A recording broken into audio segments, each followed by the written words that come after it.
الحمدللہ رب العالمین والصلاة والسلام علی سید الانبیاء والمرسلین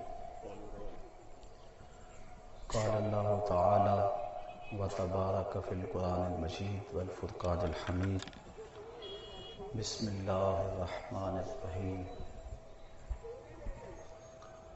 یا ایہا الذین آمنوا قوا انفسکم واہلیکم نارا صدق اللہ مولانا العظیم وصدق رسولہ النبی الکریم الرؤوف الرحیم اللہم نور قلوبنا بالقرآن وزین اخلاقنا بالقرآن وادخلنا الجنة بالقرآن ونجنا من النار بالقرآن قال اللہ تعالی وتبارک فی شان حبیبہ مخبرا وآمرا ان اللہ وملائکتہ یصلون علی النبی یا ایہا الذین آمنوا صلوا علیہ وسلموا تسلیما الصلاة والسلام علیک یا رسول اللہ وعلی آلک واصحابک یا محبوب اللہ الصلاة والسلام علیک یا راحت العاشقین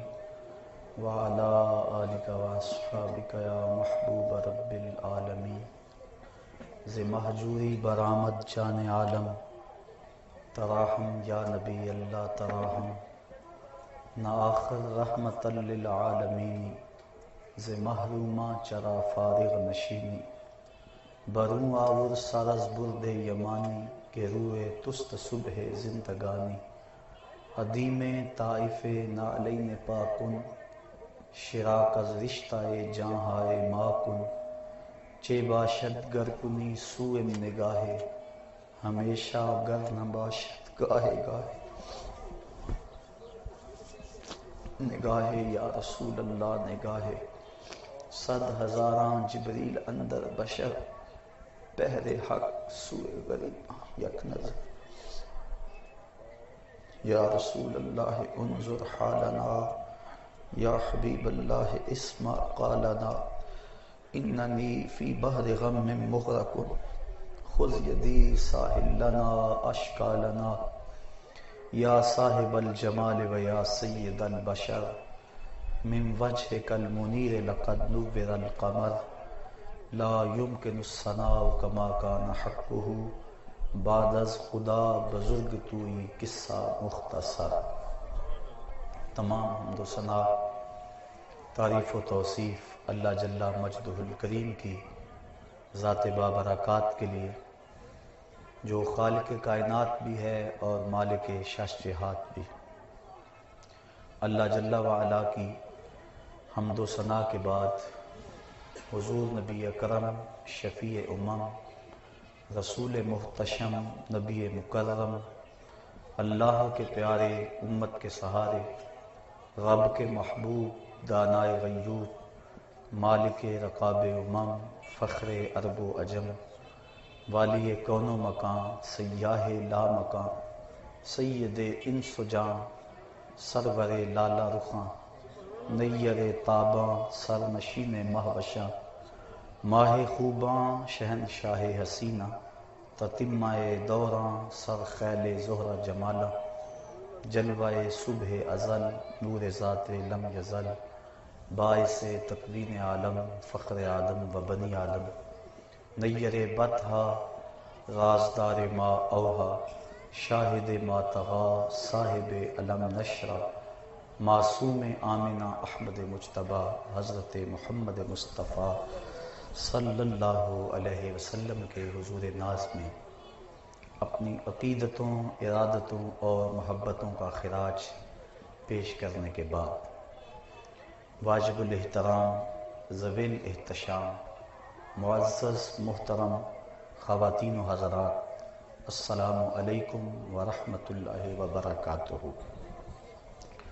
گزشتہ برس رمضان المبارک کے دوسرے جمعۃ المبارک کو حقوق والدین کے عنوان سے کچھ گفتگو آپ لوگوں کے گوش گزار کی گئی تھی، اور آج حقوق اولاد کے عنوان سے کچھ باتیں آپ کے گوش گزار کروں گا۔ اللہ تعالیٰ میری زبان پہ کلمۃ الحق جاری فرمائے۔ اولاد اللہ تعالیٰ جل شانہ کی بہت بڑی نعمت ہے۔ اس کی آرزو اور تمنا ہر شخص کے سینے میں موجود ہے۔ اللہ تعالیٰ نے قرآن مجید کے اندر اولاد کے لیے تڑپتے لوگوں کی کہانیاں بیان فرمائی۔ حضرت حنہ جو کہ حضرت عمران کی بیوی تھی، اپنے گھر کے صحن میں بیٹھی کام کاج میں مصروف ہیں کہ کیا دیکھا کہ صحن میں اگے ہوئے درخت پر ایک چڑیا کا گھونسلہ ہے۔ چڑیا نے بچے نکالے ہوئے ہیں اور باہر سے دانہ دنکا لا کر بچوں کے منہ میں ڈالتی ہے۔ حضرت حنہ اولاد کی دولت سے محروم تھی۔ یہ منظر جب آنکھوں کے سامنے آیا تو کلیجہ پھٹنے لگا۔ فوراً ہاتھ اٹھائے، عرض کی مالک جانوروں کے بچے ہیں اور وہ ان سے پیار کرتے ہیں، اگر مجھے اولاد مل جائے میں تیرے گھر کی خدمت کے لیے اسے وقف کروں گی، بیت المقدس کی خدمت پر مامور کر دوں گی۔ اللہ تعالیٰ نے اپنی بندی کی صدا سن لی، دکھی ہوئی آواز عرش تک پہنچی۔ حضرت حنہ حمل سے ہو گئی۔ جب ولادت کا وقت قریب آیا تو حضرت عمران انتقال کر گئے۔ حضرت حنہ نے جب جنم دیا تو وہ بیٹا نہیں تھا، بیٹی تھی۔ پریشان ہوئی کہ بیت المقدس کے لیے میں اس کو وقف کیسے کروں، وہاں تو مرد ہیں۔ پریشان ہوئی، عرض کی مالک میں نے تیری بارگاہ میں جو نظر مانی تھی میں اس کو کیسے پورا کر سکوں؟ تو کہا حنہ پریشان ہونے کی ضرورت نہیں ہے، ہم نے جو تجھے بیٹی دی اس کا نام مریم رکھا، اور یہ بیٹی ایسی ہے اس جیسے تو بیٹے بھی نہیں ہیں۔ اب حضرت زکریا علیہ السلام جو کہ جلیل القدر نبی ہیں اور رشتے میں حضرت مریم سلام اللہ علیہا کے خالو لگتے ہیں، ان کی کفالت میں حضرت مریم کو دے دیا گیا، اور بیت المقدس کے ایک حجرے میں وہ عبادت میں مصروف ہو گئیں۔ عورت ذات ہیں، حضرت زکریا ان کی حفاظت پہ، ان کی دیکھ بھال کے لیے مامور ہیں۔ جب کہیں جانا ہوتا ہے تو باہر سے دروازہ لگا جاتے ہیں، واپس آ کے دروازہ کھول کے بیٹی کی ضروریات کھانے پینے کی ساری وہاں پہنچاتے ہیں۔ ایک دن دروازہ بند کر کے گئے، واپس آتے ہوئے دیر ہو گئی، بڑا پریشان ہوئے، لیکن جو ہی آ کے تالا کھولا وجد عندہا رزقا، تو دیکھا کہ بے موسم میں پھل پڑے ہوئے ہیں۔ قالا یا مریم انا لک ھذا، کہا اے مریم یہ پھل کہاں سے آئے؟ کہا یہ پھل مجھے میرے اللہ نے دیے ہیں، اور وہ جس کو چاہے بغیر حساب کی عطا فرماتا۔ حضرت زکریا علیہ السلام کے ہاں بھی دولت اولاد نہیں تھی۔ 99 سال اور ایک روایت میں 120 سال عمر ہو گئی تھی اور ابھی تک اولاد نہیں تھی۔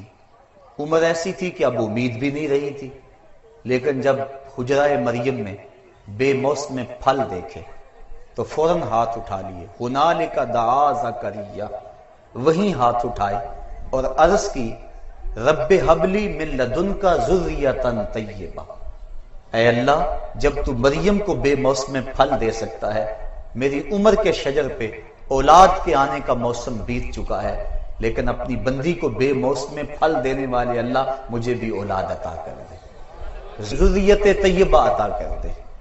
اب جب انہوں نے دعا کی، دل کی اتھا گہرائیوں سے نکلی ہوئی دعا عرش تک جان پہنچی۔ اللہ تعالیٰ جل شانہ نے حضرت زکریا کی دعا کا جواب دیا۔ فنادتہ الملائکہ وہو قائم یصلی فی المحراب، فرشتوں نے ندا دی اس حال میں کہ وہ ابھی اس محراب میں حجرے میں دعا مانگ ہی رہے تھے، ابھی ہاتھ بھی منہ پر نہیں پھیرے تھے۔ تو کیا ندا دی؟ ان اللہ یبشرک بیحییٰ، اے زکریا تمہیں مبارک ہو، ہم تمہیں حضرت یحییٰ کی بشارت عطا کریں۔ تو اولاد کے لیے انبیاء علیہ السلام کی تڑپ، ان کی آرزو، ان کی تمنا قرآن مجید کے اندر جا بجا موجود ہے۔ تو اللہ تعالیٰ کی بارگاہ میں اولاد مانگنا، اولاد طلب کرنا، یہ مسنون ہے، انبیاء علیہ السلام کی سنت ہے۔ اولاد کے حقوق کیا ہیں؟ علماء فرماتے ہیں ایک حق اولاد کا ایسا ہے جو ان کی پیدائش سے قبل ہے۔ عرب کا ایک بہت بڑا دانشور ابو الاسود الدؤلی ایک دن اپنی اولاد کو کہنے لگا کہ انی احسنت لکم صغارا و کبارا و قبل ان تولدوا، میرے بیٹو میں نے تمہارے اوپر احسان کیے جب تم چھوٹے تھے، جب تم بڑے ہوئے، اور اس وقت بھی میں نے تمہارے اوپر احسان کیا جب تم ابھی پیدا بھی نہیں ہوئے تھے۔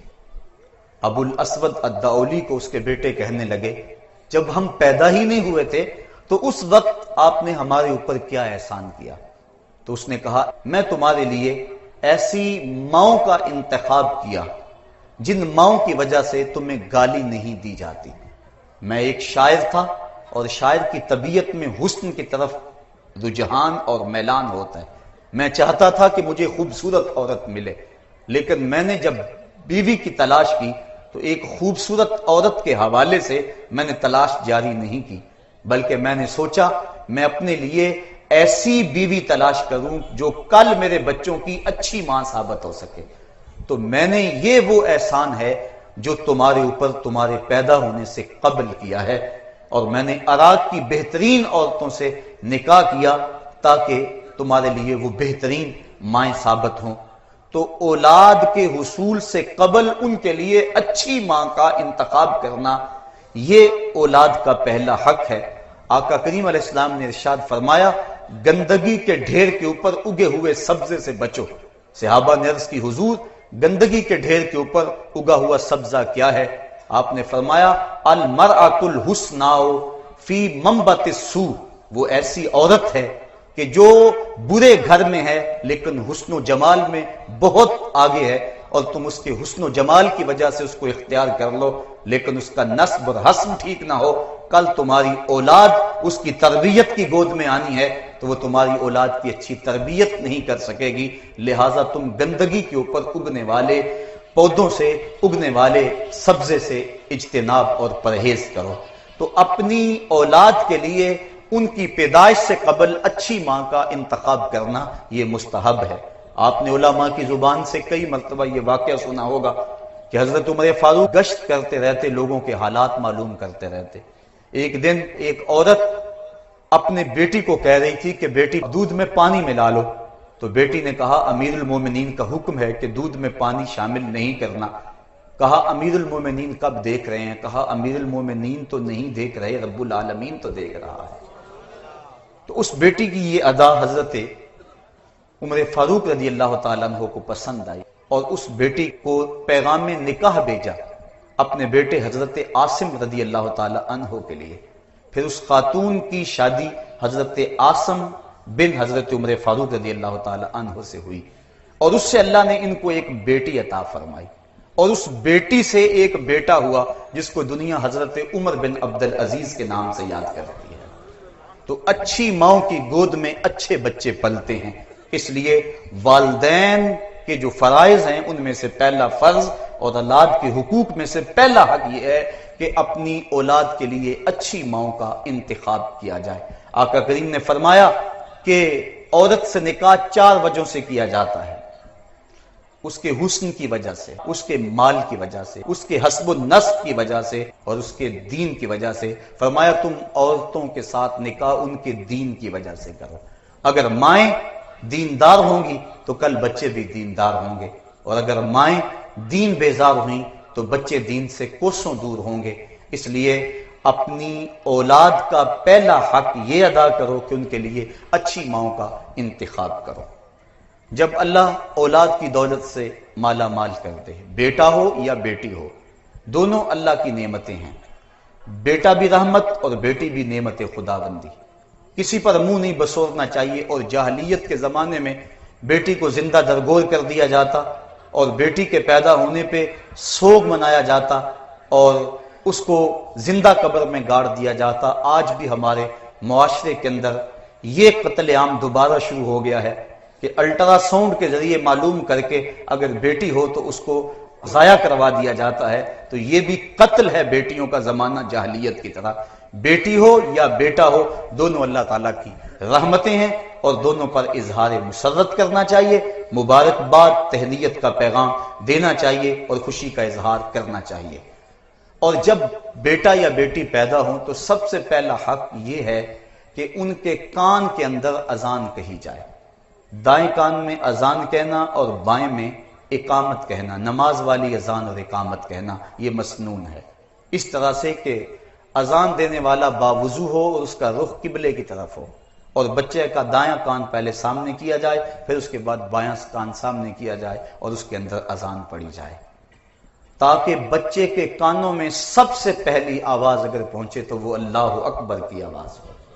بلکہ کوشش یہ کرنی چاہیے جس ماحول میں بچے کی ولادت ہو رہی ہے، جو خدمت گزار دائیاں اور جو وہاں لوگ موجود ہیں، ان سے بھی کہا جائے کہ کوئی آواز سب سے پہلے اس کے کان میں نہ پڑے، دائی کی آواز، مبارکباد کی آواز، کوئی آواز نہ پڑے، سب سے پہلی آواز اگر بچے کے کان میں پڑے تو وہ اللہ اکبر کی آواز پڑے۔ ہر بچہ فطرت اسلام پہ پیدا ہوتا ہے، آقا کریم نے ارشاد فرمایا کل مولود یولد علی الفطرہ فابواہ یحودانہ او یمجسانہ او ینصرانہ، ہر بچہ فطرت اسلام پہ پیدا ہوتا ہے، اب اس کے ماں باپ اس کو یہودی، عیسائی اور مجوسی بناتے ہیں، اس لیے جب بچہ پیدا ہو تو اس کے کان کے اندر اللہ اکبر کی صدا پہنچے، وہ جان جائے کہ میں حضور کے غلاموں کے گھروں میں آیا ہوں اور حضور کی غلامی مجھے نصیب ہوئی ہے۔ اور آج ماہرین اس بات کو بیان کرتے ہیں کہ پہلی آوازیں بچپن میں جو بچے کے کانوں میں پڑتی ہیں وہ ان کا فہم نہیں رکھتا، لیکن اس کے باوجود ساری زندگی وہ ان آوازوں سے مانوس رہتا ہے اور اس کے اثرات اس کے دل میں اترتے ہیں۔ تو بچے کے کانوں میں سب سے پہلے اللہ کی بڑائی کی اور حضور علیہ السلام کی گواہی کی آواز پڑے، پھر بچے کو تحنیک دینا، گٹی جس کو کہا جاتا ہے، یہ بھی مسنون ہے۔ موجودہ دور میں کچھ ڈاکٹر اس کی مخالفت کرتے ہیں، لیکن گٹی کے جو فوائد ہیں اس پر بھی ماہرین نے گفتگو کی ہے، اس سے بچے کو بہت سارے فوائد ملتے ہیں اور بچہ فصیح ہوتا ہے۔ وہ شہد یا کھجور لے کے بچے کے تالو پر اس کو مل دیا جائے اور پورے منہ میں اس کو پھیلا دیا جائے، اور اگر کوئی اچھا اور نیک آدمی گٹی دے تو یہ ایک اچھی اور نیک فعل ہے۔ بچہ جب 7 دن کا ہو تو اس کا عقیقہ کرنا مسنون ہے، بچے کے لیے 2 جانور اور بیٹی کے لیے 1 جانور، وہی شرائط جو قربانی کے جانور کی شرائط ہیں، ان کے ساتھ اس کو عقیقہ کر دیا جائے، اور عقیقے کا جو گوشت ہے کوشش کریں اس کی ہڈیاں نہ توڑیں، بلکہ اس کو کچا تقسیم کر دیں، اگر اس کو پکا کے بھی تقسیم کریں گے تو یہ بھی شرعاً درست اور جائز ہے۔ بچے کے سر مونڈ دیے جائیں اور بالوں کے وزن کے برابر چاندی یا اس کی قیمت راہ خدا میں خیرات کی جائے، اور جو بال ہیں وہ ضائع نہ کیے جائیں، کسی گندگی کے ڈھیر پہ نہ پھینکے جائیں، بلکہ ان کو کسی پاکیزہ جگہ پہ دفن کر دیا جائے۔ یہ صرف بچے کے بالوں کا مسئلہ نہیں، ہر انسان کے بال ہوں یا ناخن ہوں، یہ انسان کے جسم کا جز اور حصہ ہیں، ان کو کٹوا کے یوں ہی نہیں پھینکنا چاہیے، بلکہ یہ انسان کی عزت اور تکریم ہے کہ اس کو کسی پاک جگہ پہ رکھنا چاہیے یا دفن کر دینا چاہیے۔ اس کے بعد بچے کے ختنے 7 دن کرنا یہ بھی مسنون ہے، بچہ کمزور ہو تو اس کے ختنوں کا وقت آگے بھی لے جایا جا سکتا ہے، لیکن علماء نے یہ تصریح کی ہے کہ بلوغت سے قبل ختنے کر دیے جائیں، اس لیے کہ جو پردہ ہے وہ واجب ہے اور ختنے مسنون ہیں، تو سنت ادا کرنے کے لیے ایک واجب توڑنا پڑے گا اگر بلوغت کے بعد ختنے کیے، لہذا بلوغت سے قبل جب چاہیں آپ ختنے کر دیں گے، لیکن بہتر یہ ہے کہ 7ویں دن ختنے کر دیے جائیں۔ ہاں اگر کوئی شخص اسلام لاتا ہے بلوغت کے بعد تو اس کے ختنے اسی وقت کیے جائیں گے۔ حضرت ابراہیم علیہ السلام 80 سال کی عمر میں تھے کہ جب ختنوں کا حکم آیا تو آپ نے بسولے کے ساتھ خود اپنے ختنے فرمائے تھے، تو عمر کے کسی حصے کے اندر بھی ختنے کیے جا سکتے ہیں اگر ختنے نہ ہو سکے ہوں۔ پھر اچھا نام رکھ دینا،